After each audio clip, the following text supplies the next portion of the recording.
আপনার রিপ্লাইটা কি হবে? হ্যালো বেটু।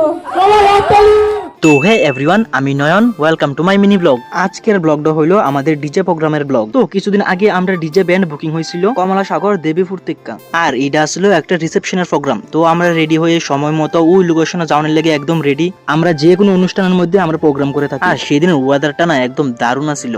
ভিউটা অনেক শেয়ার আইতাছিল, তোমরা ভিডিওর মধ্যে তো দেখতে পারতাছো। আর এই দেখো বিশালগড় দক্ষিণেশ্বর কালী মন্দিরটা খুব সুন্দর, তাই না? তো ফাইনালি আমরা আমাদের লোকেশনের মধ্যে আয়া পড়ছি। তো আয়াসে আমরাও আমাদের আস্তে আস্তে সেটআপও রেডি করে লাইছি। তো যেহেতু আমরা দেবীপুর গেছি, তো দেবীপুর থেকে কসবা কালী মন্দির তো বেশি একটা দূরে না। তো আমরা সবাই মিলে প্ল্যান করছি যে কসবা কালী মন্দির যাই সেটা একটু ঘুরাউনের লিগা। তো আমরা ওই তো জামাইয়ের গাড়ি লয়ে সেটা পর্যন্ত বাইরে হয়ে গেছি গা কসবা কালী মন্দিরে যাওয়ার লিগা।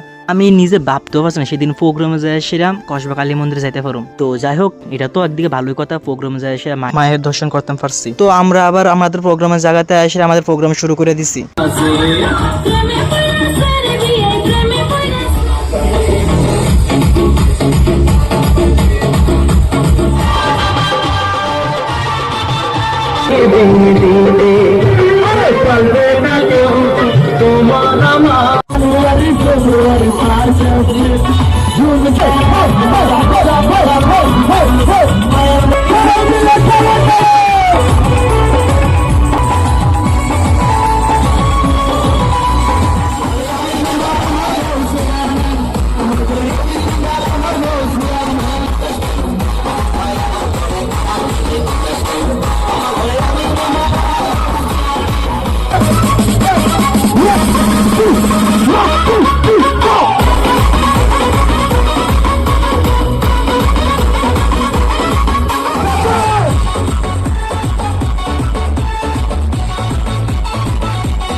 তো তারপরে আমরা ভাবছি যে দাদা বৌদির একটা কাপল ডান্স করার মতো, আমরা সবাই মিলে সে একটা প্ল্যান করছি যে কাপল ডান্স করামো দাদা আর বৌদির। প্রপোজ করছেন নি?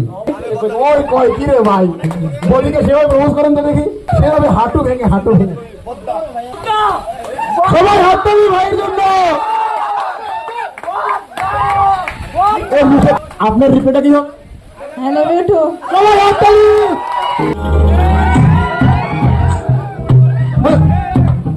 তো তারপরে আমরা প্রোগ্রাম শেষ করে বাইরের উদ্দেশ্যে রওনা নিয়ে নিলাম। আর আপনারা যদি আমাদের ডিজে বুকিং করতে চান তাহলে নিচে দেওয়া নাম্বারের সাথে যোগাযোগ